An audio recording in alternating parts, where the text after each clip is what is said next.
My husband vanished on the night of our 10th wedding anniversary, leaving nothing but signed divorce papers on our kitchen counter. 3 months later, I found him hauling cement at a muddy construction site in the pouring rain. When I finally cornered him, and he told me the real reason he walked away, my entire world shattered. My name is Maya, I am 34 years old, and I am the Chief Executive Officer of a luxury event planning company. Before I continue this story, let me know where you are watching from in the comments below.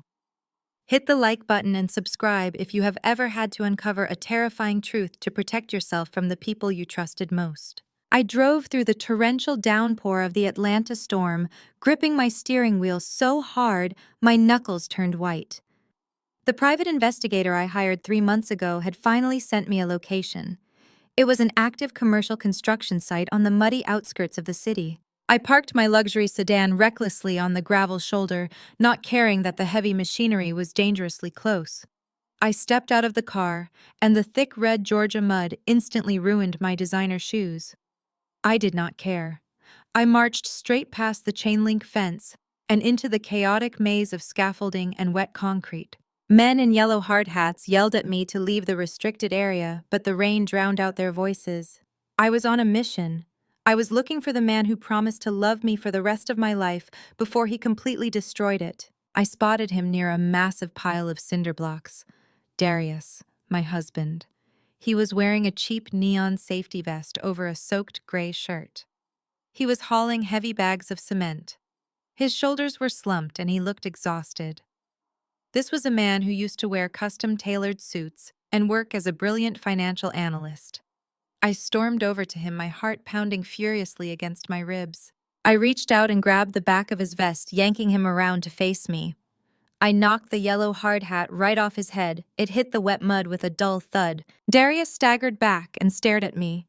His face was covered in dirt and rainwater. For a second, I saw a flash of absolute panic in his eyes, but it quickly disappeared behind a wall of cold indifference. I screamed at him, asking how he could do this to me. I demanded to know why he abandoned our home and left a ridiculous divorce document for me to find. Instead of apologizing or breaking down, Darius violently shoved my hands away from his chest. He took a step back and glared at me in front of the other laborers who had stopped working to watch us. He told me he left the divorce papers 3 months ago and asked why I had not signed them yet. His voice was completely devoid of any emotion. He told me to go back to my empty mansion.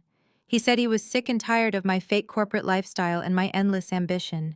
He said he finally realized he did not want to be married to a woman who cared more about building her company than being a wife. His words felt like a physical blow to my chest. Standing there freezing in the rain, his cruel rejection threw me right back to the night my entire life fell apart. It was supposed to be our 10th wedding anniversary. I had left my office early and picked up a vintage bottle of wine and a custom-engraved watch for him. I walked into our home expecting to see candles and hear music. I expected to fall into the arms of the man who had supported me through every hardship. Instead, I walked into my dining room and found my mother Shirley and my older sister Keisha sitting at my table. They were casually drinking my expensive wine as if they were celebrating an achievement. Keisha had her designer boots resting comfortably on my white sofa.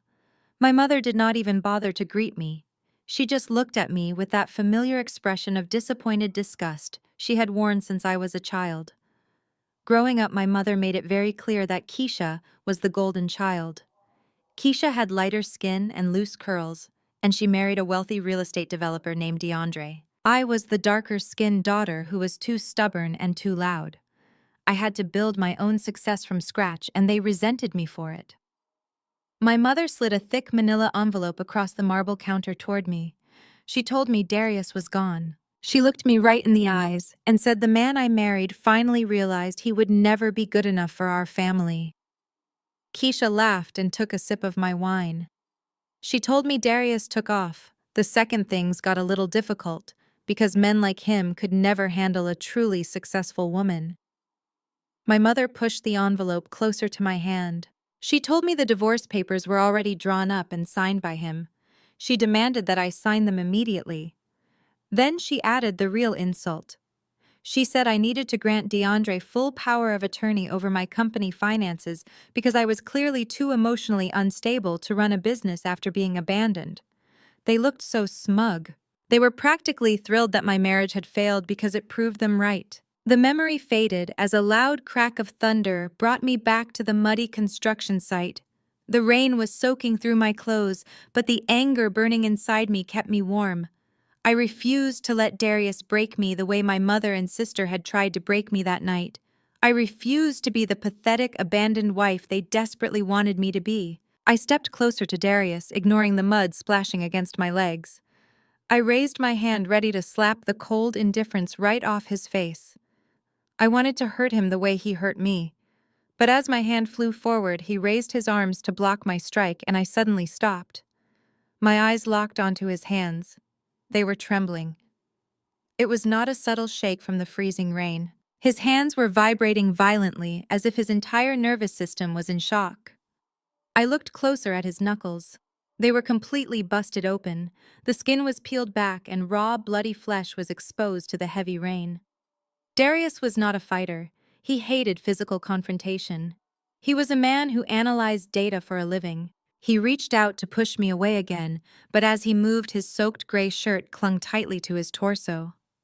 The thin, wet fabric revealed a thick, rigid outline underneath. It was bulky and strapped tightly across his ribs and chest. My breath caught in my throat. My hand hovered in the air. I reached out and pressed my palm flat against his chest. It was hard like heavy armor. Heavy. My husband, the financial analyst, was wearing a thick Kevlar bulletproof vest underneath his construction clothes. Everything inside me froze. The anger instantly evaporated and was replaced by a terrifying, chilling realization. This was not a man who walked away because he fell out of love. This was a man preparing for a war. I looked up into his eyes, and the cold facade he had put up seconds ago completely shattered. The anger and annoyance in his face vanished. It was replaced by pure, unadulterated terror. His lips trembled as he looked at me, and the reality of the situation crashed down on us both. I asked him what was going on. I demanded to know who did this to his hands and why he was wearing a bulletproof vest. He opened his mouth to speak, but before he could say a single word, the loud crunching of heavy tires on wet gravel echoed over the rain. A massive black sports utility vehicle with heavily tinted windows aggressively rolled onto the construction site. It slammed on its brakes and completely blocked the main exit of the lot. Darius grabbed both of my shoulders. His grip was so tight it bruised my skin. He looked frantically at the black vehicle and then looked back at me. His chest heaved with panic. He leaned in close and screamed over the pouring rain, telling me that I should never have come looking for him. He said that if the men in that truck saw me talking to him, they were going to kill us both. He shoved me hard toward the scaffolding behind us and yelled at me to run and hide before the heavy doors of the vehicle opened. I stumbled backward into the shadows of the concrete pillars, just as the heavy doors of the black sports utility vehicle swung open. My heart hammered against my ribs like a trapped bird. I pressed my back against the cold, wet concrete and held my breath. Two large men in dark raincoats stepped out of the vehicle. They did not look like construction managers or site supervisors. They walked with the heavy, deliberate strides of men who were used to using violence to get what they wanted. I watched through the narrow gap in the scaffolding as they approached Darius. They shoved him hard against the pile of cinder blocks. One of them grabbed him by the collar of his safety vest and got right in his face, shouting something I could not hear over the pouring rain. Darius kept his head down, playing the part of the submissive laborer. I wanted to scream. I wanted to run out there and fight them, but I remembered the pure terror in my husband's eyes. I remembered the bulletproof vest hidden under his shirt. If I stepped out there, I would only get us both killed. I forced myself to turn around and run. I slipped and stumbled through the thick red mud, tearing my clothes and scraping my knees until I finally made it back to my car. I locked the doors and drove away with my hands shaking so violently I could barely steer. When I finally reached the safety of my own driveway, my phone buzzed. It was a text message from an unknown number. It contained only 2 sentences. I am alive. Go to Sunday dinner tomorrow and pretend everything is fine. I knew it was Darius. I stared at the message for a long time. Going to my mother's house for Sunday dinner was the last thing I wanted to do. But if Darius was risking his life to uncover whatever horrific secret had torn our marriage apart, I had to play my part. I had to walk right into the lion's den and act like the broken, abandoned woman they all thought I was. The next afternoon, I pulled up to my mother's sprawling brick home in the upscale suburbs. The driveway was already packed with luxury cars, including my brother-in-law DeAndre's immaculate silver Mercedes. Taking a deep breath, I fixed my makeup, checked my reflection, and walked through the front door. The rich aroma of candied yams, baked macaroni and cheese, and fried chicken hit me immediately. It was the smell of Sunday tradition, but the warmth of the food was instantly countered by the freezing atmosphere in the living room. My mother, Shirley, was sitting in her plush armchair sipping a glass of iced sweet tea.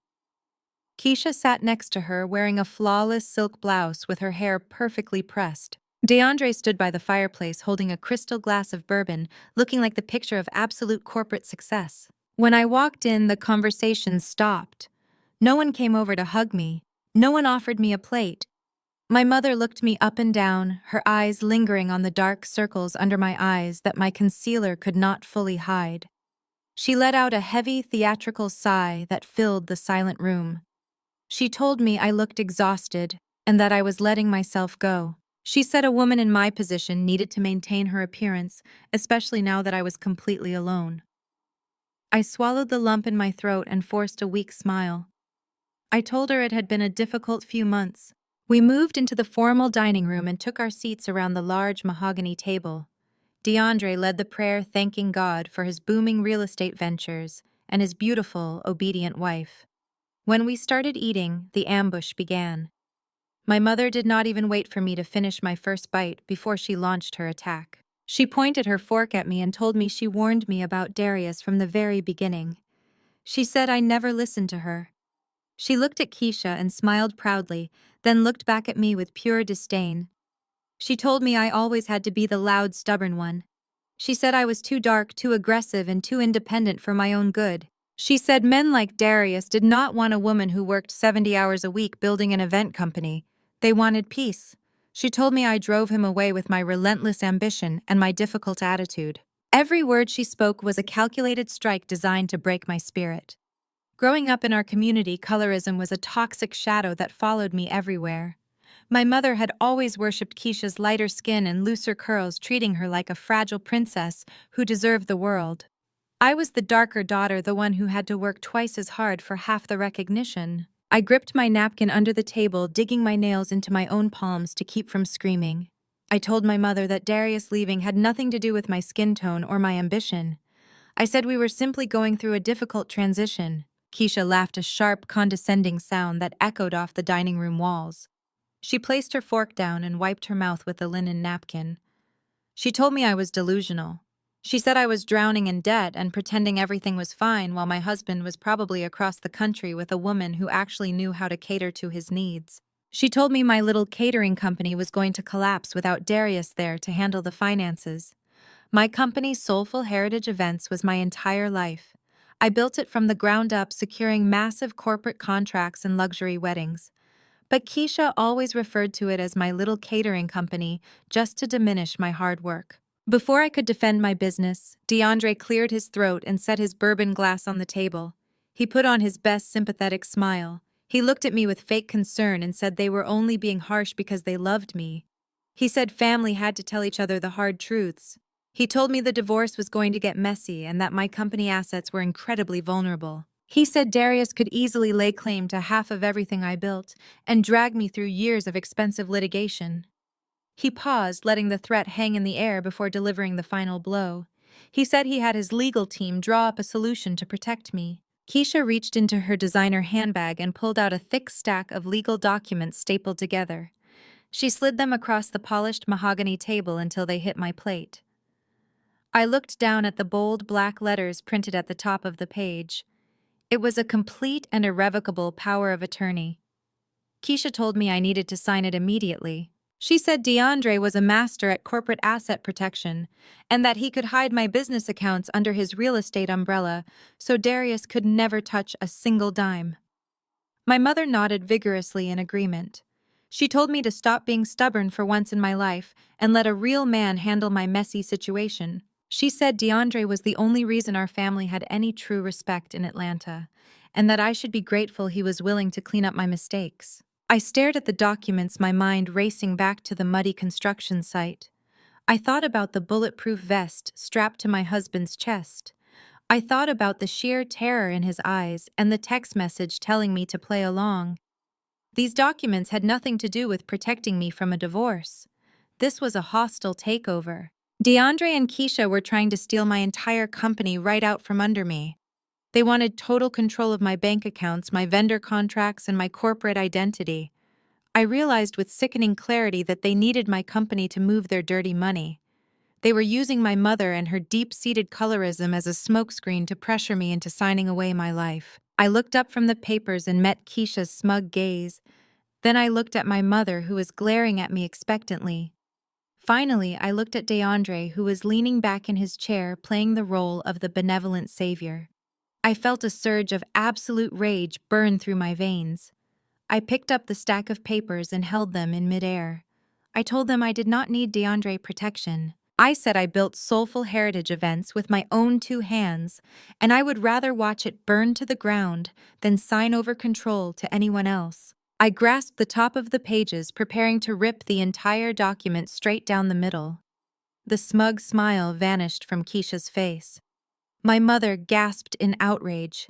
But before I could tear the paper, DeAndre moved. He was incredibly fast for a man his size. He leaned across the table, grabbing my wrist with a grip so tight it felt like my bones were going to snap. He pulled me toward him, knocking over a crystal water glass that shattered against the floor. The charming corporate facade completely dropped away, revealing the cold, calculating monster underneath. His eyes were dead and completely void of any humanity. He leaned in so close I could smell the expensive bourbon on his breath. He lowered his voice to a dark, terrifying whisper that only I could hear over my mother's shocked gasping. He told me to sign the paper right now. He said if I tore that document or walked out of the room, he would make a single phone call. He whispered that if I did not give him exactly what he wanted, they would find my husband's body buried deep under the wet concrete of his new commercial plaza, and there would be nothing left for me to bury. I stared into DeAndre's dead eyes and felt a cold chill run down my spine. My hand shook violently as I picked up the heavy silver pen. The threat of my husband being buried under wet concrete echoed in my mind. I signed my name on the dotted line of the power of attorney document, giving them exactly what they wanted. Keisha immediately snatched the papers away with a triumphant smirk. While my mother praised me for finally being a reasonable woman, I felt sick to my stomach. I pushed my chair back and excused myself from the table, claiming I had a terrible migraine. I did not wait for their fake sympathy. I practically ran out of the house and got into my car. But I did not drive home. I drove straight back to the industrial area near the construction site where I had found Darius earlier that day. I parked my car behind a crumbling brick wall a few blocks away and waited in the fading daylight. I sat in the dark for what felt like hours, my eyes glued to the rearview mirror. Finally, I saw it. The same black sports utility vehicle that had terrified Darius rolled slowly down the street. I started my engine and kept my headlights off. I followed them from a safe distance, my heart pounding against my ribs. The sleek, expensive vehicle looked completely out of place as it turned into the cracked parking lot of a rundown motel on the desolate outskirts of Atlanta. The flickering neon sign cast an eerie red glow over the wet pavement. I parked across the street and watched. Two large men in dark raincoats got out of the vehicle and stood outside room number 12. They did not knock. They just stood there smoking cigarettes and watching the door for 10 agonizing minutes before getting back into their truck and driving away. They were keeping him under surveillance. I waited until their taillights disappeared into the night before I crossed the street. I walked up to the peeling green door of room 12. My mind was racing with horrible possibilities. Despite everything I had seen, a small part of me still wondered if he was hiding another woman in there. I balled my hand into a fist, but I did not knock. I raised my foot and kicked the flimsy door right near the handle with all the strength I had left. The cheap wood splintered loudly and the door flew wide open, hitting the wall with a loud bang. I stormed inside, ready to confront whoever or whatever was in there. But the room was completely empty of people. I stopped dead in my tracks, letting the door swing shut behind me. There was no other woman. There was no lingering scent of cheap perfume or shared wine glasses. The dingy little motel room had been completely transformed into a makeshift war room. The faded yellow wallpaper was entirely covered in printed spreadsheets, architectural blueprints, and photographs. Red yarn, pinned to the wall, connected offshore bank statements to fake vendor invoices bearing the logo of my company, Soulful Heritage Events. I stepped closer, feeling the air get thin. I recognized the signatures on the blown-up contracts. They were mine, but I had never signed them. I looked down. Sitting right on the cheap wooden nightstand next to a stack of manila folders was a loaded black Glock 19 handgun. It rested next to a spare magazine of hollow point bullets. A sudden movement in the dark corner near the bathroom made me jump. Darius stepped out into the dim yellow light. He was still wearing his wet construction clothes, but the tough exterior he tried to project earlier completely crumbled. He looked at the broken door frame, and then at me. He collapsed onto the edge of the sagging mattress and buried his face in his calloused hands. He started to cry with heavy, heaving sobs that shook his entire body. It was a sound of pure exhaustion and profound relief. I slowly walked over and sat next to him on the bed. I did not yell. I did not demand answers. I just put my hand on his back and asked him to tell me everything. Darius took a long, shaky breath and pointed at the massive web of documents on the wall. He told me that 3 months ago he started noticing massive discrepancies in my company accounts. He said huge amounts of cash were being funneled through Soulful Heritage Events to pay for catering supplies and floral arrangements that simply did not exist. Because he was a financial analyst, he knew exactly how to track the missing money. He dug deeper and realized Keisha had been using her familial access to my office to steal my corporate seals and forge my signature. She and DeAndre were using my legitimate, pristine business to wash millions of dollars for a violent local crime syndicate. They were taking the cartel's dirty money, passing it through my corporate accounts as fake luxury event expenses, and cleaning it through DeAndre's real estate development firm. Darius looked me in the eyes and said he confronted DeAndre about it on the afternoon of our 10th wedding anniversary. He had printed out all the proof and planned to show it to me that night over dinner. But DeAndre did not back down or deny it. Instead, DeAndre and 2 armed men ambushed Darius in the underground parking garage of his office building. Darius' voice cracked as he described the cold metal of DeAndre's gun pressing directly against his temple. DeAndre gave him a choice. He told Darius to pack his bags, file for divorce, and vanish without a trace, or he would kill me right in our own home and frame my dead body for the entire money laundering operation. DeAndre knew my forged signature was already all over the fake documents. If the authorities looked into it, I would look like the mastermind. DeAndre had the power to send me to federal prison for the rest of my life or put me in the morgue. Darius grabbed my hands and held them tight. He said he had to break my heart to save my life. He said leaving those divorce papers on the kitchen counter knowing it would destroy me was the hardest thing he ever had to do. But it was the only way to make DeAndre believe he had truly walked away and abandoned me. He knew DeAndre and Keisha would swoop in to play the heroes while secretly draining my company to finish their cartel contract. I sat there completely stunned as the sheer magnitude of my own family's betrayal washed over me. The colorism, the insults, the fake sympathy, it was all a calculated smokescreen. Keisha and my mother did not just hate me because I was dark-skinned and successful. They were actively setting me up to take the fall for a massive criminal enterprise while they reaped the millions. They were willing to sacrifice my freedom and my life to fund their luxurious lifestyle. I looked over at the loaded gun on the nightstand, and then back at my husband. I asked him why he was risking his life working as a manual laborer at DeAndre's construction site instead of taking all this evidence straight to the police. Darius shook his head and wiped the tears from his face.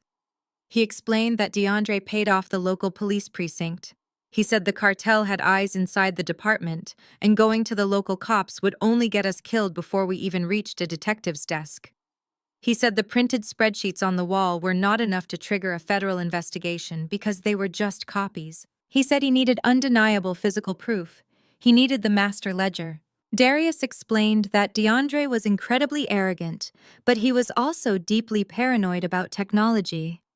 DeAndre kept a physical, handwritten ledger of all the cartel transactions, the bribes, and the real routing numbers hidden somewhere in the site manager's trailer at the new commercial plaza. Darius had infiltrated the construction crew as a lowly laborer, specifically to map out the security patrols, figure out the alarm codes, and find the exact location of DeAndre's hidden floor safe.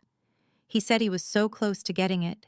He just needed a few more days to secure the book so we could take it directly to the Federal Bureau of Investigation. I squeezed his hands, realizing the incredible sacrifice this man had made for me. He gave up his career, his comfort, and our marriage just to keep me breathing. I told him we were going to finish this together.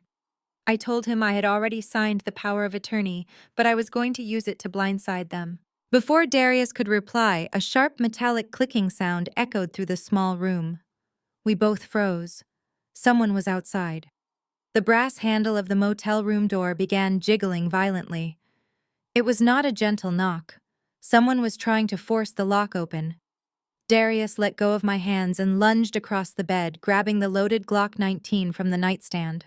He pushed me behind him, aiming the weapon squarely at the splintering wood as heavy boots kicked against the frame. We had been found. The door frame groaned under the weight of the violent assault. The cheap wood began to cave in toward us. Darius did not hesitate for a single second. He raised the loaded Glock 19 and fired one warning shot right through the center of the splintering door. The deafening crack of the gunshot echoed off the cramped motel walls, causing my ears to ring instantly. The men outside shouted in surprise and scrambled back from the entryway. That split second of hesitation from our attackers was all the time we needed. Darius grabbed my hand and yanked me into the tiny, cramped bathroom, slamming the hollow door shut behind us. He used the heavy metal butt of his gun to smash the frosted glass of the small window situated high above the bathtub. Shards of broken glass rained down into the porcelain tub. He hoisted me up by my waist and pushed me roughly through the jagged opening. I scraped my sides against the window frame, falling hard into the muddy alleyway behind the building. Darius dove out right after me just as a relentless barrage of bullets tore through the motel room wall, ripping the drywall to absolute shreds. We ran blindly through the pitch-black alley, slipping on wet garbage and splashing through deep, freezing puddles. The rain was relentless, but it perfectly masked the sound of our desperate, frantic footsteps. We did not stop running until my lungs burned and my legs felt like heavy lead. We finally reached the crumbling brick wall where I had hidden my car earlier that evening. I leaned against the cold, wet metal of my vehicle, gasping for air, while my heart threatened to beat right out of my chest. Darius checked the dark street corner to make sure we were not followed. He turned to me completely soaked and out of breath. He told me that DeAndre's men were getting incredibly sloppy because they were getting desperate. They knew he was getting too close to the hidden ledger. He grabbed my shoulders and looked deeply into my eyes. He said I had to go to work tomorrow morning and act exactly like the defeated, broken woman my family wanted me to be. If DeAndre suspected we had spoken, or that I knew anything about the cartel money laundering operation, he would accelerate his timeline, and we would both be dead before the week was over. I nodded, wiping the freezing rain and mud from my face. I realized we were entirely on our own, and I had to become the greatest actress in the world. The next morning, the Atlanta sun was bright and blinding, providing a sharp, sickening contrast to the nightmare of the previous night. I drove to the headquarters of Soulful Heritage Events, located in a prime downtown high-rise building. I built this company from a single folding table in my tiny apartment to a multi-million-dollar corporate enterprise. Stepping off the elevator onto my designated floor, the energy felt entirely wrong. The vibrant, bustling atmosphere was completely gone. My employees were gathered in small groups, whispering nervously to one another. When they saw me walking down the hall, they quickly looked down at their shoes, avoiding eye contact. My stomach twisted into tight, painful knots. I walked down the glass hallway toward my executive corner office. The heavy wooden door was wide open. Sitting comfortably behind my custom mahogany desk and my expensive leather chair was my sister, Keisha. Keisha was wearing a pristine white tailored suit that probably cost more than some of my employees made in an entire month. She was casually sipping her favorite organic herbal tea from my personalized coffee mug. Two large men in dark suits, who I immediately recognized as DeAndre's private security contractors, stood silently by the door with their hands crossed. Keisha looked up and offered me a sickeningly sweet, condescending smile. She told me she was genuinely surprised to see me show up today. She said she figured I would be at home crying in my bed over my ruined marriage. I stepped into the office and demanded to know what she was doing sitting behind my desk. She placed the mug down gracefully and tapped a thick stack of manila folders resting on the blotter. She reminded me about the power of attorney document I signed the night before. She said the document gave DeAndre total executive control over all corporate assets and personnel decisions, and he had officially appointed her as the interim chief executive officer to handle the daily operations. I walked over to the desk and snatched the top folder from the stack. It was a thick pile of termination notices. My blood ran completely cold as I read the printed names. Keisha had not just taken my office, she was actively gutting my entire company. She fired my lead floral designer, a brilliant black woman who had been with me since my very first wedding event. She terminated the contracts of all our local black-owned catering partners, the independent musicians, and the boutique event staff. She fired the exact people who gave Soulful Heritage Events its cultural soul. I looked at Keisha and asked her how she could destroy the livelihoods of hard-working people who trusted us. Keisha scoffed and rolled her eyes in annoyance. She said I was always far too emotional about business, and that was why I needed her help. She claimed she was cleaning up my mess and elevating the brand to attract a higher-tier demographic. She said my vendors were holding the company back with their urban aesthetic. But I knew the horrifying truth. I looked at the new vendor contracts stacked carefully on the corner of the desk. They were all newly registered corporate entities with vague names and absolutely no industry track record. They were DeAndre's shell companies set up specifically to process the dirty cartel cash. Before I could scream at her, my cell phone began to ring loudly inside my purse. I pulled it out and saw my mother Shirley was calling. I answered the phone, putting it on speaker so Keisha could hear every word. My mother did not even bother to say hello. She immediately launched into a calculated religious sermon designed to break my spirit and force my compliance. Her voice echoed through the quiet office, weaponizing her faith to justify their massive theft. She said the Lord was testing my pride, Maya.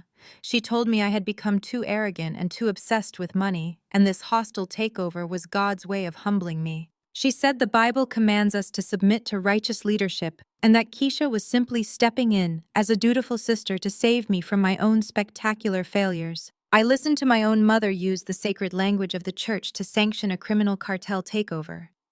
I told her Keisha was destroying everything I worked my entire life to build. My mother let out a sharp, disappointed clicking sound with her tongue.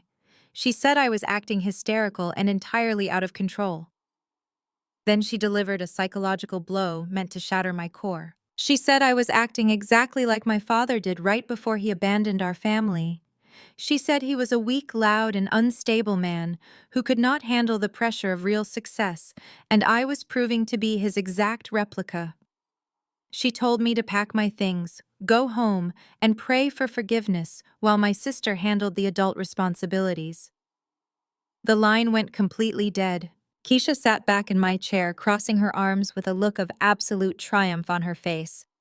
She asked me if I was going to throw a massive tantrum or if I was going to pack my bags quietly like a good little sister. I stood there looking at her smug face and the imposing security guards near the door. Every instinct in my body screamed at me to flip the heavy desk and fight her. But I remembered the terrifying crack of the gunshot at the motel. I remembered my husband bleeding in the rain and risking his life for me. I needed them to believe they had completely destroyed me. I needed them to feel arrogant and untouchable. So I forced my shoulders to slump forward. I let my breathing become ragged and erratic. I blinked hard, forcing hot tears to spill over my eyelashes and run down my cheeks. I let out a broken, pathetic sob that echoed loudly in the quiet room. Keisha smiled a genuine, cruel smile, thoroughly enjoying the sight of my absolute defeat. I walked over to the supply closet and pulled out an empty cardboard box. I began slowly packing the personal items off the bookshelves. I packed the framed photograph of my college graduation. I packed my glass industry awards. My hands shook visibly as I played the role of the shattered, abandoned woman. Keisha watched me with pure entertainment, sipping her tea and making condescending comments about how I would eventually bounce back if I learned to listen to my betters. I moved toward the mahogany desk to grab my favorite expensive silver pen resting near the edge. As I reached for it, my hand trembled deliberately, and I knocked the pen off the edge. It hit the carpeted floor and rolled underneath the heavy wooden desk. Keisha sighed loudly, complaining about my dramatic clumsiness. I dropped to my knees, crawling slightly under the overhang of the desk to retrieve the pen. My heart hammered against my ribs, but my hands were suddenly perfectly steady. I reached into the hidden pocket of my blazer and pulled out a tiny flat black device no bigger than a shirt button. It was a high-frequency, microscopic audio-transmitting bug I had kept hidden in my emergency security kit at home. With a swift, silent motion, I peeled off the adhesive backing and pressed the device hard against the underside of the mahogany wood directly above where Keisha's knees were resting. I grabbed the silver pen and stood back up, wiping the fake tears from my face. I placed the pen in my cardboard box and hoisted it into my arms. I looked at Keisha one last time, projecting nothing but absolute surrender. I turned and walked out of my own office, leaving her to rule her stolen kingdom. But as the elevator doors closed behind me, blocking their view, my tears instantly stopped. My posture straightened and my expression hardened into cold, solid steel. They thought they had buried me. The counterattack had officially begun. The elevator doors clicked shut, and the heavy silence of the metal box wrapped around me. I rode down to the underground parking garage and stepped into the humid Atlanta air. I climbed into the driver's seat of my car, but I did not start the engine. Instead, I reached into the center console and pulled out the small black receiver paired with the audio bug I had just planted under my desk. I placed the earpiece in my ear and turned the dial. Static hissed for a brief second before the crystal-clear audio of my own office filled my head. I could hear Keisha laughing. I could hear the clinking of her ceramic tea mug. Then I heard DeAndre enter the room praising Keisha for handling me so easily. He told her they only needed 3 more days to push the final $5 million through my vendor accounts before they completely drained the company and left me holding the bag. I gripped the steering wheel until my knuckles ached. 3 days. That was our entire timeline. Later that night, the heavy rain from the previous evening had finally stopped, leaving the city cloaked in a thick, suffocating humidity. It was exactly midnight. Miles away at the commercial plaza construction site, Darius was making his move. He had spent the last 3 months memorizing the patrol routes of the armed security guards, and he knew they took a mandatory smoke break behind the heavy machinery at exactly midnight. Darius slipped out from his hiding spot near the concrete mixers. He moved silently through the thick red mud, keeping his body low to the ground. He approached the site manager's temporary office trailer, which sat elevated on cinder blocks near the edge of the property. The trailer was dark, but Darius knew what was hidden inside. He pulled a small metal tension wrench from his pocket and went to work on the cheap aluminum door lock. Within seconds, the lock clicked and he slipped inside, pulling the door shut behind him. The air inside the trailer was hot and smelled like stale coffee and cheap cigars. Darius clicked on a small pen light, holding it between his teeth as he dropped to his knees. He moved straight to the heavy filing cabinet in the corner and pushed it aside with a soft grunt. Underneath the frayed carpet was a steel floor safe. He had watched the site manager punch in the code from a distance 2 days ago. His hands were shaking as he entered the 6-digit sequence. The heavy metal mechanism unlatched with a loud clunk. Darius pulled the heavy door open. Inside, resting on top of stacks of banded $100 bills, was a thick black leather-bound book and a small silver USB flash drive. This was it. This was the master ledger containing every single illegal transaction, every bribe, and every fake invoice tied to the cartel. Darius grabbed the flash drive and shoved it deep into his pocket. He pulled out his phone and started frantically snapping high-resolution photographs of the handwritten pages in the ledger, knowing he could not steal the physical book without immediately alerting DeAndre that the operation was compromised. He was on the 5th page when the metal steps outside the trailer suddenly groaned under massive weight. Darius froze. He killed the penlight and plunged the room into total darkness. The trailer door was violently yanked open. The hulking silhouette of the site foreman filled the doorway, blocking the only exit. The foreman was a massive, brutal man who acted as DeAndre's primary enforcer on the ground. He reached out and flipped the overhead fluorescent light switch, blinding Darius instantly. The foreman looked at the open floor safe and then looked down at Darius. A sick, twisted smile spread across his scarred face. He cracked his knuckles and stepped inside, locking the door behind him. There was no time for words. The foreman lunged forward like a freight train. Darius scrambled to his feet, but the massive man tackled him, driving his shoulders straight into Darius' ribs. They crashed through a flimsy wooden desk, sending blueprints and coffee mugs flying across the cramped room. Pain exploded in Darius' chest as he hit the floor hard. The foreman pinned him down and delivered a devastating punch straight to his jaw. Darius' vision blurred, and the taste of warm metallic blood filled his mouth. The man raised his fist to strike again, but Darius reached out blindly and grabbed a heavy metal stapler from the debris on the floor. He smashed it as hard as he could against the side of the foreman's head. The big man roared in pain and rolled off, clutching his bleeding temple. Darius scrambled backward, gasping for air, his ribs screaming in agony. He needed to get out. But the foreman was already pulling a black smartphone from his pocket. He was calling DeAndre. Darius knew if that call went through and DeAndre found out the safe was compromised, my life would end before sunrise. Pure adrenaline surged through Darius' veins. He launched himself off the wall and tackled the foreman around the waist. They slammed against the aluminum wall of the trailer, denting it outward. Darius grabbed the foreman's wrist with both hands, desperately fighting to keep the phone away from the man's ear. The foreman swung his free hand, punching Darius repeatedly in the ribs, trying to break his grip, but Darius refused to let go. With a final, desperate surge of strength, Darius twisted the foreman's arm backward and slammed the hand holding the phone onto the edge of the metal filing cabinet. He brought his elbow down violently, shattering the screen and crushing the internal components of the device into useless pieces of plastic and glass. The foreman howled in rage and kicked Darius hard in the stomach, sending him crashing backward through the trailer door. Darius tumbled down the metal steps and landed heavily in the mud. He did not look back. He clutched his bleeding side and sprinted into the darkness of the construction site, disappearing into the shadows before the foreman could draw his weapon. 30 minutes later, my burner phone vibrated on my nightstand. It was a single text with a set of coordinates. I grabbed my keys and my medical kit and sped through the empty streets of Atlanta until I reached the back parking lot of the historic African Methodist Episcopal Church in our old neighborhood. It was the only place we knew DeAndre's men would never patrol. The parking lot was completely empty except for the flickering glow of a single street lamp. I found Darius huddled behind the large brick donation bins. My heart stopped when I saw him. His face was covered in dark bruises, and a deep cut above his eye was bleeding profusely down his cheek. He was clutching his side, and his breathing was shallow and ragged.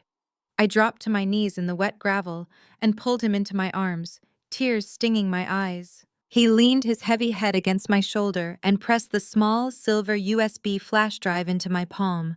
He whispered that he got it. He said he got the proof we needed. I helped him into the back seat of my car and turned on the overhead dome light. I used antiseptic wipes to clean the blood from his face and applied butterfly bandages to the deep gash above his eye. Every time he winced, my hatred for my family grew stronger. Once I was sure he was stabilized, I climbed into the front seat and opened my laptop. My hands were trembling as I inserted the flash drive into the port. A folder popped up on the screen containing hundreds of scanned documents and the photographs he had just taken of the master ledger. I clicked on the first file labeled Corporate Loans. A high-resolution scan of a banking contract filled my screen. The document authorized a $5 million loan against the equity of Soulful Heritage Events. My eyes scanned down to the bottom of the page where the signature line was located. There it was. My name written in blue ink, but the loops of the letters were entirely wrong. The way the letter M slanted heavily to the right, the sharp, aggressive crossing of the letter T. It was not a professional forgery done by a stranger. It was a signature I had seen on birthday cards and holiday gifts my entire life. It was Keisha's distinct handwriting. I clicked through file after file, contract after contract. Keisha had personally forged my name on over $5 million worth of illegal cartel debt. My own sister had painstakingly practiced my signature sitting in her luxurious mansion, plotting exactly how she was going to ruin my life and send me to federal prison. The sheer cold-blooded malice of it was almost impossible to process. She did not just hate me, she wanted me completely erased from the world. Darius leaned forward from the back seat, resting his chin on my shoulder. He looked at the glowing screen and said we finally had enough evidence to go to the police. He told me we needed to drive to the local precinct right now before the foreman managed to contact DeAndre and warn him. But I slammed the laptop shut and shook my head. I told him we could not go to the Atlanta police. I remembered the charity events DeAndre constantly hosted for the local police chief. I remembered the expensive golf trips they took together. The local precinct was deeply compromised. If we walked into a station house with this flash drive, it would disappear into an evidence locker, and we would be arrested for corporate espionage before the sun came up. We needed someone completely outside of DeAndre's sphere of influence. We needed devastating, untouchable federal power. I reached for my cell phone and opened my contacts. My thumb hovered over a name I had not called in years. It was my line sister from my college sorority. We had pledged together, survived the brutal late-night initiation processes together, and formed a bond thicker than blood. She was now a senior special agent working at the Federal Bureau of Investigation field office in Washington. I pressed the call button and pressed the phone to my ear. It rang 3 times before she answered with a sharp professional greeting. I took a deep breath, steadying my voice against the adrenaline pumping through my veins. I told her I was sorry for calling so late, but I needed her help. I told her I had definitive proof of a massive money laundering operation tied to a local cartel, and I needed her to bring the full weight of the federal government down on my own family. I told my sorority sister everything. I told her about the forced divorce, the bulletproof vest, the construction site, and the millions of dollars Keisha had forged in my name. There was a long, heavy pause on the other end of the line. Then she asked me if I had the physical evidence. I told her I had high-resolution scans of DeAndre's entire master ledger on a flash drive. She let out a low whistle and told me that this cartel was currently the Federal Bureau of Investigation's top priority in the Southeast region. She said they had been trying to build a case against DeAndre for 2 years, but he always kept his hands clean. Now I had just handed them the smoking gun. But she warned me that making an arrest based on digital copies would take weeks to process through the federal court system, and during that time, DeAndre could easily destroy the original ledger and eliminate Darius and me. We needed to catch them completely off guard. We needed to orchestrate a situation where DeAndre and Keisha would willingly gather all their associates and confess their crimes in a public setting where they could not escape. I looked at Darius, who was resting with his eyes closed. I told her I knew exactly how to set the trap. The next morning, I put my plan into motion. I drove my car to a busy coffee shop down the street from my corporate office. I sat in my car and pulled out the small black receiver to listen to the audio bug I had planted under my desk. Keisha was already in my office complaining loudly to her assistant about the catering menu for an upcoming event. I waited until I heard the assistant leave the room and the heavy wooden door click shut.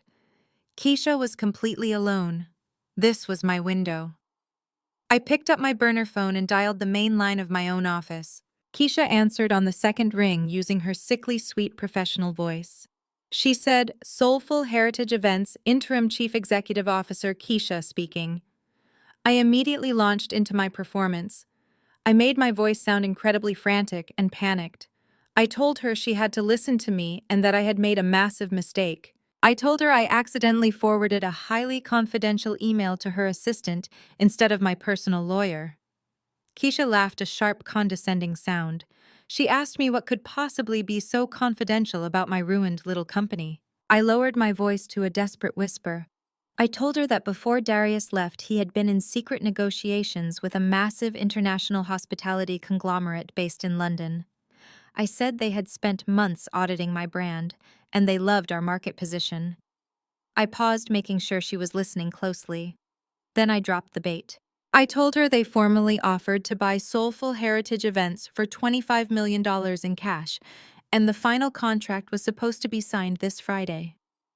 I begged her to delete the email and not tell DeAndre.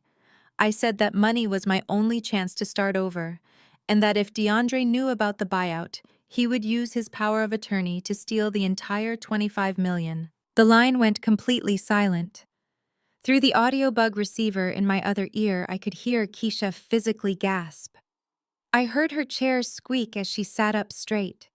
Then she hung up the phone on me without saying a single word. I smiled a cold, hard smile. The bait was set. I kept the receiver pressed to my ear. Less than a minute later, I heard Keisha dialing her cell phone frantically. She called DeAndre. Her voice was shaking with pure, unadulterated greed. She told him exactly what I had said. She told him there was $25 million sitting on the table just waiting to be claimed. DeAndre was silent for a moment, processing the information. Then he started laughing. It was a dark, greedy laugh. He told Keisha this was the perfect exit strategy. He explained that they could sign the corporate buyout on Friday, take the $25 million in cash, and immediately transfer it to their offshore accounts in the Cayman Islands. He said they could pay off the cartel debt with a fraction of the money and keep the rest for themselves. He said they would leave the country by Saturday morning, leaving me holding the empty shell of a company drowning in federal investigations. They were blinded by the promise of massive wealth, exactly as I knew they would be. Later that afternoon, I was sitting in my living room going over the final details of the sting operation with my sorority sister via encrypted text messages. A loud, aggressive knock on my front door startled me. I quickly hid my phone and opened the door. It was my mother, Shirley. She pushed past me without an invitation and walked directly into my living room, carrying a large plastic garment bag. She dropped it unceremoniously onto my sofa. She looked around my house with a look of utter disgust, as if my recent failures had somehow physically stained the walls. I asked her what she was doing here. She crossed her arms and told me she came to drop off my outfit for the upcoming church charity gala on Friday night. The church charity gala was the most important social event of the year for the affluent Black community in Atlanta. It was where deals were made, reputations were cemented, and social hierarchies were strictly enforced. My mother unzipped the plastic bag to reveal a cheap drab olive green dress. It looked like something you would buy off the clearance rack at a discount department store. It was shapeless, dull, and entirely humiliating. She pointed at the ugly garment and told me I was going to wear it on Friday. She said Keisha was wearing a custom couture gown flown in from Paris because Keisha was the glowing face of our family's success.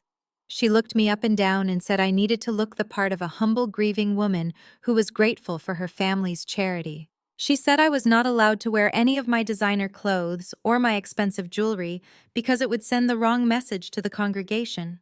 She wanted me to physically embody the role of the defeated scapegoat so Keisha could shine even brighter. She stepped closer to me, her eyes narrowing with malicious intent. She told me DeAndre was going to make a massive business announcement at the gala in front of the mayor, the city council, and all the elite families. She said he was officially going to announce the sale of my company. She demanded that I stand in the background, keep my mouth shut, and let my sister have her moment of glory. She said if I tried to cause a scene or embarrass Keisha, she would personally make sure I was exiled from the community forever. I looked at the ugly green dress lying on my expensive sofa. I looked at the woman who had birthed me, the woman who was actively participating in my destruction just to elevate her lighter-skinned daughter. A few days ago, her words would have crushed me, but now I felt absolutely nothing but a cold, razor-sharp clarity. I reached out and gently touched the cheap fabric of the dress. I looked my mother right in the eyes and offered her a deadpan, completely emotionless smile. I told her the dress was perfect. I said I would wear exactly what she wanted me to wear, and I would stand exactly where she told me to stand. I promised her that Friday night would be a gala the family would never forget. My mother looked slightly unnerved by my calm compliance, but her arrogance quickly took over. She smirked, told me to fix my hair before Friday, and walked out of my house. She had no idea she had just walked right into the center of the trap. The stage was set for the greatest public reckoning our family had ever seen. Friday evening arrived with a heavy, suffocating humidity that clung to the Atlanta skyline. I pulled my car up to the grand entrance of the historic First Fellowship Church. The sprawling luxury banquet hall attached to the main sanctuary had been completely transformed for the annual charity gala. Valet attendants rushed back and forth, opening the doors of expensive foreign sports cars and massive luxury sports utility vehicles. The entire black elite of the city had gathered for this highly anticipated event. There were powerful local politicians, wealthy real estate moguls, influential megachurch pastors, and corporate executives all dressed in their absolute best. I stepped out of my car feeling the immediate abrasive scrape of the shapeless olive green dress against my skin. It was exactly as hideous as my mother intended it to be. The cheap synthetic fabric hung loosely off my frame, making me look completely washed out and utterly defeated. As I walked up the marble steps and entered the grand foyer, the sensory overload hit me instantly. The room was bathed in the warm golden glow of massive crystal chandeliers. Waiters in crisp white tuxedos circulated through the crowd carrying silver trays of expensive champagne and delicate hors d'oeuvres. But the sheer opulence of the room made me sick to my stomach. I looked at the towering floral centerpieces and the imported silk drapery, and I knew exactly how it was all paid for. It was paid for with the dirty cartel cash that Keisha and DeAndre had ruthlessly laundered through my stolen company. I stood near the edge of the room, blending into the shadows, as the elite crowd mingled and laughed. Directly in the center of the room, holding court like a king, was DeAndre. He wore a flawless midnight blue velvet tuxedo that fit him perfectly. He was flashing his charismatic million-dollar smile, shaking hands with the mayor, and clapping the city council members on the back. He was playing the role of the generous community philanthropist to absolute perfection. I watched him hand a massive, oversized novelty check to the head pastor, supposedly a donation to the new youth center. The crowd erupted into polite applause. It was a brilliant, terrifying facade. He was using the sanctity of the church and the trust of our community as a bulletproof shield for his criminal empire. He looked so comfortable, so entirely untouchable, knowing that by tomorrow morning he would be sitting on a beach in the Cayman Islands with $25 million while I faced federal prison. The string quartet playing in the corner of the room suddenly shifted their tempo, playing a grand, sweeping melody to signal the arrival of the evening's most important guests. The heavy mahogany doors at the top of the grand staircase opened, and a collective gasp rippled through the banquet hall. My sister Keisha stood at the landing looking down at the crowd like royalty. My breath caught in my throat and the blood roared in my ears. I stared at her, completely paralyzed by the sheer audacity of her cruelty. She was not just wearing custom couture, she was wearing a stunning, expertly altered version of my actual wedding dress. It was the custom silk gown I had worn 10 years ago when I married Darius. She had hired a designer to shear away the long sleeves, plunge the neckline, and dye the pristine white fabric a soft, shimmering champagne color. But I recognized the intricate hand-stitched French lace on the bodice. I recognized the unique pearl beading along the hem. It was my dress. The dress I had carefully preserved in a box in the back of my closet. She had broken into my home, stolen my most sacred memory, and butchered it to wear as a trophy. Keisha slowly descended the staircase, her arm linked with my mother Shirley. My mother was beaming with a sickening level of pride, wearing a diamond necklace that I was certain DeAndre had purchased with my company funds. Keisha glided through the crowd, accepting compliments from the wealthy wives of the politicians. I heard her laugh gracefully and tell a group of women that the dress was a rare vintage find from a private estate sale in Paris. It was absolute psychological warfare. She wanted me to look at her and see the total destruction of my marriage, my business, and my life draped across her body. My mother tapped a silver spoon against her crystal champagne flute, demanding the attention of the massive room. The chatter died down, and the guests turned toward the center of the hall, where my mother stood next to Keisha and DeAndre. My mother raised her glass, her eyes scanning the crowd until they locked directly onto me, hiding in the corner in my cheap green dress. Her lips curled into a vicious, triumphant smirk. She projected her voice so it echoed off the vaulted ceilings. She thanked everyone for coming to celebrate the blessings of the community. Then she placed her hand on Keisha's shoulder. She announced that she wanted to make a special toast to a couple who truly embodied the values of success, faith, and family. She called DeAndre a visionary leader and a true savior to our family. Then she looked right at me again. She raised her glass higher and declared that she was so incredibly proud of Keisha. She called Keisha the only daughter who had truly brought honor and respect to the family name. She said that in times of unexpected family tragedy and shameful personal failure, it was Keisha who stepped up with grace to clean up the mess and protect the family legacy. The underlying message was brutally clear to everyone in the room. The guests turned their heads to look at me. I could feel the weight of hundreds of eyes burning into my skin. The room filled with hushed whispers and fake sympathetic murmurs. I heard the sharp, biting gossip floating through the air. They whispered about how my husband had completely abandoned me. They whispered about how my company was failing, and how my brother-in-law had to swoop in to save me from total bankruptcy. They looked at my drab clothing and my unstyled hair, and they pitied me. I was completely isolated, standing on an island of public humiliation while my family basked in the stolen glory. Every instinct in my body screamed at me to march to the center of the room, grab the microphone, and expose them right then and there. I wanted to scream that the dress was stolen and the money was soaked in cartel blood, but I forced my feet to stay planted to the floor. I took a slow, deep breath and let the humiliation wash over me. I had to endure this.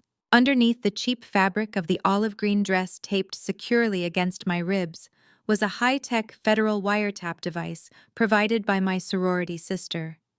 Several of the catering staff walking around the room carrying trays were undercover Federal Bureau of Investigation agents. The trap was already set. I just needed DeAndre to make the official announcement of the $25 million sale. I needed his confession on the public microphone. I broke eye contact with my mother and walked quickly toward the quiet corridor that led to the restrooms, trying to escape the suffocating stares of the congregation. The hallway was dimly lit and empty. I leaned against the cool plaster wall, closing my eyes and trying to steady my racing heart. Suddenly, a heavy hand slammed flat against the wall right next to my head, trapping me. I gasped and my eyes snapped open. DeAndre was standing inches away from my face. The charming, philanthropic smile he had been wearing all night was completely gone, replaced by a look of pure psychopathic menace. The heavy scent of his expensive cologne mixed with the smell of dark liquor made my stomach churn. He leaned his massive frame into my personal space, pinning me into the corner where the security cameras could not see us. He told me I was doing a fantastic job playing the pathetic victim. He said he was almost proud of how well I was taking the humiliation. I glared at him and told him to back away from me. I told him I signed his papers and I attended his stupid gala, so he had no reason to touch me. DeAndre chuckled, a low, vibrating sound deep in his chest. He reached into his velvet tuxedo jacket and pulled out his sleek black smartphone. He told me he just wanted to make sure I stayed motivated for the rest of the evening. He unlocked the screen and held the phone up right in front of my face. My blood ran absolutely cold. It was a live video feed. The camera was zoomed in on the window of a cheap motel room on the other side of Atlanta. Through the glass, I could clearly see Darius. He was pacing back and forth in the small room, holding a cell phone to his ear, looking stressed and exhausted. Then my eyes focused on the center of the screen. Directly over my husband's chest was a glowing red laser dot. It was the laser sight of a high-powered sniper rifle. DeAndre watched the horror register on my face, and his smile widened into a terrifying grin. He whispered that his associate was stationed on the roof of the building directly across from Darius's new hideout. The sniper had a clean line of sight right through the thin motel window. DeAndre explained that his man had his finger resting firmly on the trigger, just waiting for a single text message command. DeAndre grabbed my jaw with his free hand, his fingers digging painfully into my cheeks. He leaned in so close his lips brushed against my ear. He told me that in exactly 10 minutes he was going to walk up to the main stage and announce the $25 million buyout of Soulful Heritage Events to the entire city. He said he was going to call me up to the stage and I was going to smile for the cameras, thank him for his guidance, and sign the final transfer documents in front of the mayor. He told me if I hesitated for a single second, if I cried, if I tried to argue, or if I refused to sign, he would send the text message. He released my jaw and took a step back, adjusting his velvet lapels as if nothing had happened. He looked at me with dead, soulless eyes and delivered his final absolute ultimatum. He told me to smile for the cameras and sign the sale papers tonight, or my husband's brains would paint the motel wall. He turned on his heel and walked back out into the glittering lights of the banquet hall, leaving me alone in the dark corridor, fighting to breathe. I stood alone in the dark corridor, fighting to breathe. The image of that glowing red laser dot resting directly over my husband's chest was burned into my retinas. My chest heaved and a cold sweat broke out across my forehead. DeAndre had found Darius. The entire meticulously planned federal sting operation was completely unraveling in a matter of seconds. I pressed my trembling hands against the cool plaster wall, trying to ground myself. Panic threatened to pull me under, but I violently shoved it down. My sorority sister had warned me that tracing a live burner phone signal and deploying a tactical unit to secure a remote perimeter took time. Federal agents moved with precision, but they could not teleport. 10 minutes was not enough time to save my husband. If DeAndre walked onto that stage and commanded me to sign those papers before the Federal Bureau of Investigation neutralized the sniper, Darius would be executed. I had to stall him. I had to keep him in this isolated hallway where the deafening music of the banquet hall could not mask his voice. I had to keep his massive, fragile ego engaged so he would forget about the time. I pushed myself off the wall and sprinted silently down the carpeted hallway. DeAndre was just a few feet away from the heavy mahogany doors that led back into the glittering gala. I reached out and grabbed the sleeve of his expensive velvet tuxedo, yanking him backward with all the strength I had. He spun around, his eyes flashing with sudden, violent irritation. He raised his hand as if he was going to strike me right there in the corridor, but I did not flinch. I stepped directly into his personal space, tilting my head and forcing a loud, mocking laugh. I asked him if he really thought $25 million was going to be enough to buy his way out of being a pathetic fraud. His hand froze in midair. The charming philanthropic mask he wore for the congregation completely slipped, revealing the deeply insecure man underneath. He narrowed his eyes and asked me what I was talking about.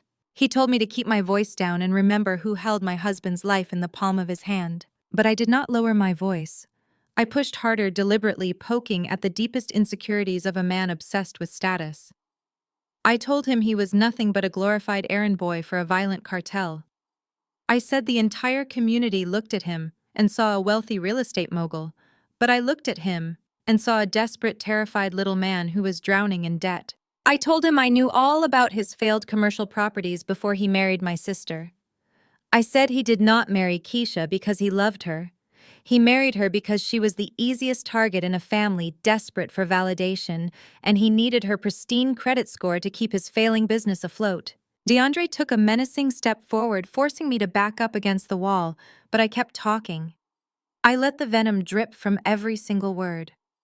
I asked him how it felt to know he could never build anything of his own. I built Soulful Heritage Events from a single folding table into a multi-million-dollar empire with my own sweat and tears.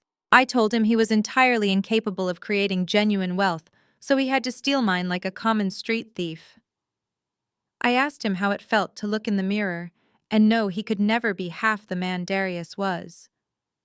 I said Darius was willing to work in the freezing rain and take a brutal beating to protect his family, while DeAndre hid behind a hired sniper and a tailored suit. His jaw clenched so tight I thought his teeth would shatter. The veins in his neck bulged against his crisp white collar. DeAndre hated being questioned. He hated being emasculated, especially by a dark-skinned woman he viewed as entirely beneath him. He grabbed my shoulders and slammed me hard against the plaster wall, knocking the breath from my lungs. But I smiled at him. I smiled a cold, defiant smile that told him I was not afraid. I told him he was stupid if he thought his plan was actually going to work. I said federal auditors were not idiots. I told him a bunch of fake vendor contracts and a forged signature would never hold up under a real corporate investigation. I said the second the international conglomerate finalized the buyout, they would tear his financial records apart and find the cartel money.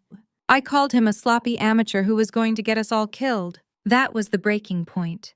His massive ego simply could not tolerate being called an amateur. He needed to prove he was the smartest man in the room. He needed to prove he was a criminal mastermind who had outsmarted everyone. DeAndre leaned in so close I could feel the heat of his angry breath on my face.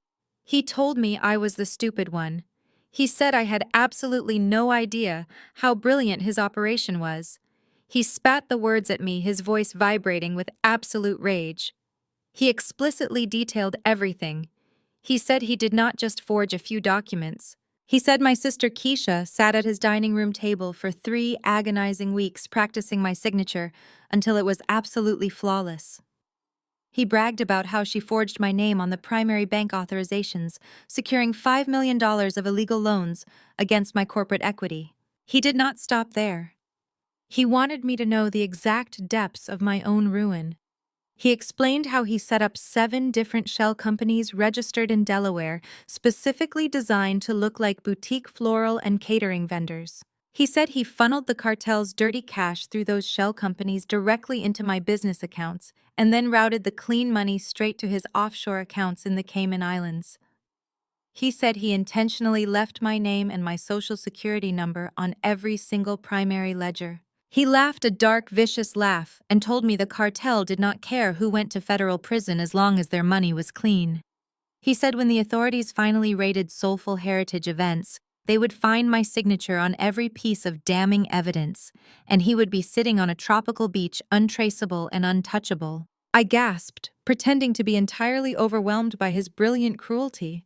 I begged him to stop, but my pleading only fueled his arrogant rant. He bragged about the night of my 10th wedding anniversary.